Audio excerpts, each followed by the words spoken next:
ओम नमो भगवती वासुदेवाय नमः। जय श्री हरि। हरे कृष्णा।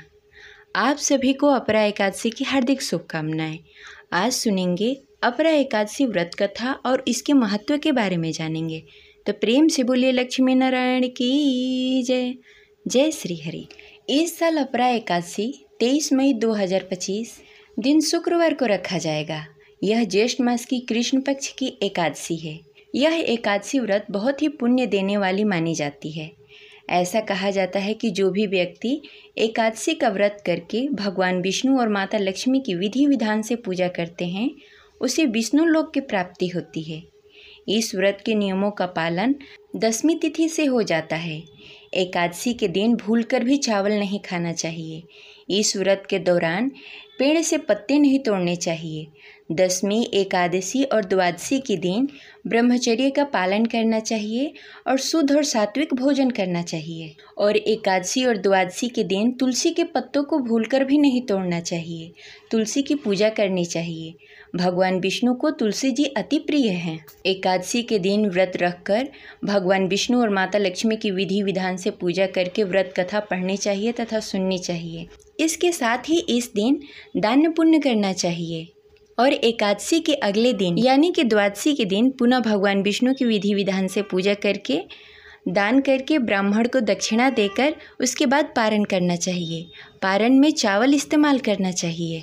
पारण के दिन शुद्ध और सात्विक भोजन करना चाहिए। ज्येष्ठ मास की दोनों एकादशी बेहद ही पुण्यदायी मानी जाती है। ज्येष्ठ मास की कृष्ण पक्ष की अपरा एकादशी को अचला एकादशी के नाम से भी जाना जाता है।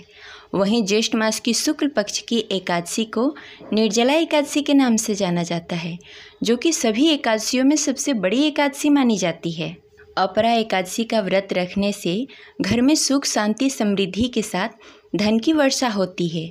माना जाता है कि जो भी व्यक्ति अपरा एकादशी का व्रत रखता है उसके संपूर्ण पाप नष्ट हो जाते हैं और धन प्राप्त होता है। तो चलिए सुनते हैं अपरा एकादशी व्रत कथा। तो प्रेम से बोलिए लक्ष्मी नारायण की जय। कथा शुरू करने से पहले इस वीडियो को लाइक करके कमेंट बॉक्स में हरे कृष्णा अवश्य लिखें। द्वापर युग की बात है। एक बार धर्मराज युधिष्ठिर ने भगवान श्री कृष्ण से पूछा, हे जगत पिता जनार्दन, ज्येष्ठ मास की कृष्ण पक्ष में किस एकादशी व्रत का पालन किया जाता है और उसे किस नाम से जाना जाता है? मैं उसका महात्म्य सुनना चाहता हूँ। उसे बताने की कृपा करें। भगवान श्री कृष्ण कहते हैं, हे राजन, आपने संपूर्ण लोगों के हित के लिए बहुत उत्तम बात पूछी है। हे राजेंद्र, ज्येष्ठ मास की कृष्ण पक्ष की एकादशी को अपरा एकादशी और अचला एकादशी दोनों ही नामों से जानी जाती है। पुराणों के अनुसार ज्येष्ठ मास की कृष्ण पक्ष की एकादशी अपरा एकादशी है, क्योंकि यह अपार धन देने वाली है। जो मनुष्य इस व्रत को करते हैं वे संसार में प्रसिद्ध हो जाते हैं। इस दिन भगवान त्रिविक्रम की पूजा की जाती है। अपरा एकादशी के व्रत के प्रभाव से ब्रह्म हत्या, भूत योनि, दूसरे की निंदा आदि के सब पापों से मुक्ति मिल जाती है। इस व्रत को करने से पर स्त्री गमन, झूठी गवाही, झूठ बोलना, झूठे शास्त्र पढ़ना या बनाना, झूठा ज्योतिष बनना तथा झूठे वैद्य बनना आदि सब पाप नष्ट हो जाते हैं। जो क्षत्रिय युद्ध से भाग जाएं वह नरकगामी हो जाते हैं, परंतु अपरा एकादशी व्रत करने से वे भी स्वर्ग को प्राप्त होते हैं।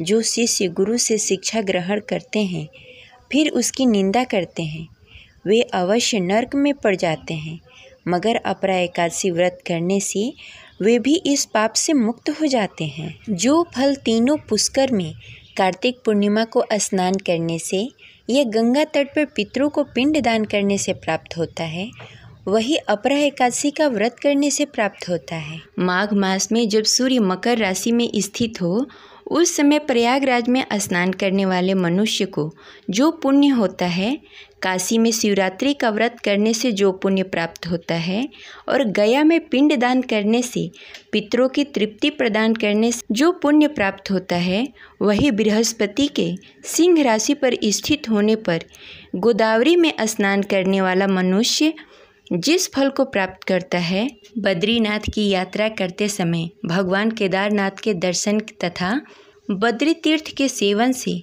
जो पुण्य फल प्राप्त होता है तथा सूर्य ग्रहण के समय कुरुक्षेत्र में दक्षिणा सहित यज्ञ करने से, हाथी घोड़ा तथा संपूर्ण दान करने से जिस फल की प्राप्ति होती है, अपरा एकादशी के सेवन से सभी मनुष्य वैसे ही फल प्राप्त कर सकते हैं। यह व्रत पाप रूपी वृक्ष को काटने के लिए कुल्हाड़ी है, पाप रूपी ईंधन को जलाने के लिए अग्नि, पाप रूपी अंधकार को मिटाने के लिए सूर्य के समान, मृगों को मारने के लिए सिंह के समान।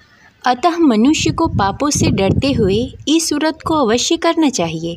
अपरा एकादशी को उपवास करके भगवान वामन की पूजा करने से मनुष्य के समस्त पाप नष्ट हो जाते हैं और मोक्ष की प्राप्ति होती है। इस व्रत का पालन करने वाले व्यक्ति को श्री हरि विष्णु लोक में प्रतिष्ठित होता है। अपरा एकादशी का व्रत कथा पढ़ने तथा सुनने से सहस्त्र गौदान करने के बराबर पुण्य फल प्राप्त होता है।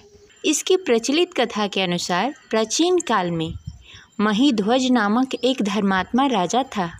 उसका छोटा भाई वज्रध्वज बड़ा ही क्रूर, अधर्मी तथा अन्यायी था।